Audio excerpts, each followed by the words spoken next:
بسم اللہ الرحمن الرحیم۔ السلام علیکم سامعین، میرا آج کا موضوع ہے کوفہ کے گورنر کی برطرفی اور مسلم بن عقیل رضی اللہ تعالیٰ عنہ کی شہادت۔ کوفہ کے گورنر حضرت نعمان بن بشیر ایک نیک فطرت بزرگ صحابی رسول صلی اللہ علیہ وآلہ وسلم تھے۔ وہ کوفہ والوں کی سرگرمیوں کا مشاہدہ کر رہے تھے اور حضرت سیدنا امام حسین رضی اللہ تعالیٰ عنہ کے نمائندے کی حیثیت سے مسلم بن عقیل رضی اللہ تعالیٰ عنہ کی قدر و عزت افزائی پر خاموش تھے۔ آپ صلح جو حلیم بزرگ تھے، اس لیے آپ رضی اللہ تعالیٰ عنہ مسلم بن عقیل رضی اللہ تعالیٰ عنہ کے خلاف کوئی عملی قدم نہ اٹھایا۔ جب دمشق میں یہ خبریں پہنچی تو یزید کی پریشانی کی انتہا نہ رہی۔ اس نے فوری طور پر اپنے مشیروں کا اجلاس طلب کیا اور فوری طور پر نعمان بن بشیر رضی اللہ تعالیٰ عنہ کو برطرف کر دیا گیا۔ عبید اللہ ابن زیاد کو کوفہ کا گورنر مقرر کیا گیا اور اسے حکم دیا گیا کہ مسلم بن عقیل رضی اللہ تعالیٰ عنہ کو قتل کر دو یا کوفہ سے نکال دو۔ سامعین، ابن زیاد جو بصرہ میں موجود تھا اپنے 17 سواروں کے ساتھ روانہ ہوا۔ سامعین، اسے علم ہو چکا تھا کہ حضرت سیدنا امام حسین رضی اللہ تعالیٰ عنہ کو کوفہ پہنچنے کی دعوت دی جا چکی ہے۔ کوفہ والے ان کا شدت سے انتظار کر رہے ہیں۔ ان معلومات سے فائدہ اٹھاتے ہوئے اس نے کوفہ والوں کو دھوکہ دینے کی کوشش کی، جس میں وہ کامیاب ہو گیا۔ اس نے بھیس بدل اور اپنے لشکر کو چھوڑ کر چند قابل اعتماد ساتھیوں کو لے کر روانہ ہوا۔ اس نے اپنے چہرے کو نقاب سے ڈھانپ رکھا تھا تاکہ لوگ اس کو نہ پہچان سکیں۔ کوفہ کے لوگ اس وقت حضرت سیدنا امام حسین رضی اللہ تعالیٰ عنہ کا انتظار کر رہے تھے۔ سمجھے کہ شاید حضرت سیدنا امام حسین رضی اللہ تعالیٰ عنہ ہیں۔ انہوں نے نعرے بلند کیے۔ ابن زیاد مکرانہ انداز میں گورنر ہاؤس کی طرف روانہ ہوا۔ لوگ اس کے پیچھے پیچھے تھے، مگر اس نے اس وقت لوگوں کو مخاطب نہ کیا۔ گورنر ہاؤس پہنچنے کے بعد اس نے اندر داخل ہوتے ہی دروازہ بند کر دیا۔ کئی لوگ سمجھ گئے کہ یہ حضرت سیدنا امام حسین رضی اللہ تعالیٰ عنہ نہیں بلکہ کوئی اور ہے۔ ابن زیاد چونک کے حالات پر جلد قابو پانا چاہتا تھا۔ اس نے پہلے حضرت نعمان بن بشیر رضی اللہ تعالیٰ عنہ کو معزولی کے احکامات سنائے۔ سامعین، اس نے کوفہ والوں کے سامنے ایک تقریر کی۔ اس تقریر کا لوگوں پر بہت زیادہ اثر ہوا۔ کوفہ والے مخلص نہ تھے، اس لیے بزدل بھی تھے۔ وہ ہزاروں کی تعداد میں تھے۔ ابن زیاد کے ساتھ گنتی کے چند افراد تھے۔ اگر وہ بزدلی نہ دکھاتے تو تقریر کے دوران ہی اس کی ٹیکہ بوٹی کر دیتے، لیکن تقریر سن کر ان میں سے اکثر کے پسینے چھوٹنے لگے۔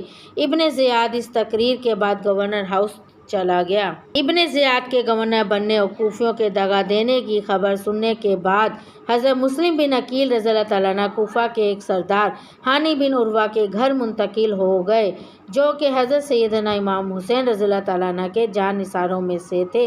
ابن زیاد نے حضرت مسلم بن عقیل رضی اللہ تعالیٰ عنہ کی تلاش کے لیے اپنے جاسوس شہر بھر میں پھیلا دیے۔ سامعین، اس دوران ابن زیاد ایک روز خود ہانی بن عروہ کے گھر پہنچ گیا۔ ابن زیاد کو ہانی بن عروہ پر شک گزرا اور اس نے اپنے جاسوسوں کو اس کے گھر کی نگرانی پر مامور کر دیا۔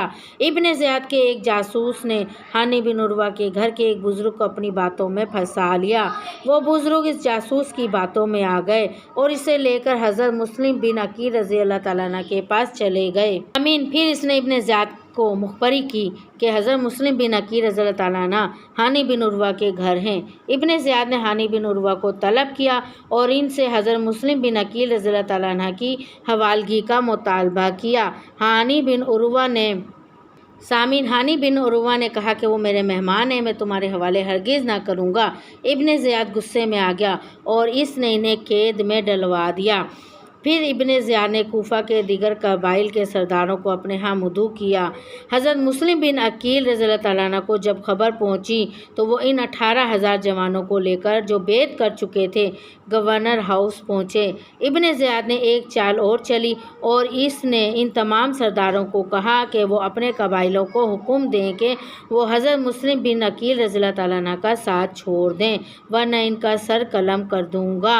ان سرداروں نے اپنے قبائلوں کو حکم دیا اور جو حضرت سیدنا امام حسین رضی اللہ تعالیٰ عنہ اور حق کے لیے اپنی گردنیں کٹوانے کو تیار تھے، انہوں نے حضرت مسلم بن عقیل رضی اللہ تعالیٰ عنہ کا ساتھ چھوڑ دیا۔ سامعین، حضرت مسلم بن عقیل رضی اللہ تعالیٰ عنہ نے ایک ضعیفہ کے گھر پناہ لی۔ اس دوران اس کا بیٹا گھر آیا اور شک پڑنے پر اس نے ابن زیاد کو آپ رضی اللہ تعالیٰ عنہ کی موجودگی کے بارے میں آگاہ کر دیا۔ ابن زیاد نے محمد بن اشعث کی سربراہی میں 70 جوانوں کا ایک دستہ روانہ کیا اور وہ اس گھر پر حملہ آور ہوئے۔ آپ رضی اللہ تعالیٰ عنہ کو جب معلوم ہوا تو اس ضعیفہ کو ابن زیاد کے انتقام سے بچانے کے لیے گھر سے باہر آ گئے۔ گھر سے باہر آنے کے بعد آپ رضی اللہ تعالیٰ عنہ کا محمد بن اشعث اور اس کے لشکر سے مقابلہ ہوا اور آپ رضی اللہ تعالیٰ عنہ زخمی ہو گئے۔ آپ رضی اللہ تعالیٰ عنہ کو ابن زیاد کے پاس لے جایا گیا جہاں ابن زیاد نے آپ رضی اللہ تعالیٰ عنہ کی گردن اڑانے کا حکم دیا۔ سامعین، آپ رضی اللہ تعالیٰ عنہ نے محمد بن اشعث کو اس کا وعدہ یاد دلایا اور اس کو کہا کہ تم نے اپنا وعدہ پورا نہ کیا، اب تم میری ایک بات مان لو اور میرے بھائی حسین رضی اللہ تعالیٰ عنہ کو خط لکھ کر کوفہ کے حالات سے آگاہ کر دو۔